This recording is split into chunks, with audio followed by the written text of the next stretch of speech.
மும்பையில் நடைபெற்ற தேசிய அளவிலான கராத்தே சாம்பியன்ஷிப் போட்டியில் தமிழ்நாடு சார்பாக பங்கேற்று தங்கம், வெள்ளி, வெண்கலம் என மொத்தம் 57 பதக்கங்களை வென்று திரும்பிய வீரர்கள், வீராங்கனைகளுக்கு கோயம்புத்தூர் ரயில் நிலையத்தில் உற்சாக வரவேற்பு அளிக்கப்பட்டது.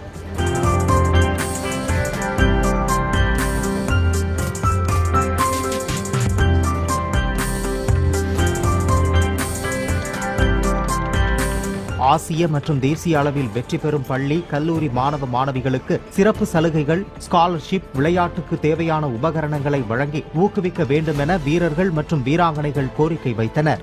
குறைஞ்சது ஒரு 520 மாணவ மாணவிகள் இதில் போட்டியில் இருந்தோம். எங்களுடைய மாணவ மாணவிகள் சார்பில் 92 பேர் பார்ட்டிசிபேட் பண்ணி 57 பேர் இதில் மெடல் பண்ணியிருக்கோம்.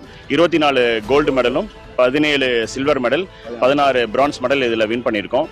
தற்காப்பு கலை மற்றும் கராத்தேயோட ஸ்போர்ட்ஸ் கராத்தேன்னு சொல்லக்கூடிய இந்த 2 விஷயத்தையும் ஊக்குவிக்கிறதுக்காக இந்த மாதிரியான போட்டிகள் நடத்தி நாங்கள் இதை கொண்டு போயிட்டு இருக்கோங்க.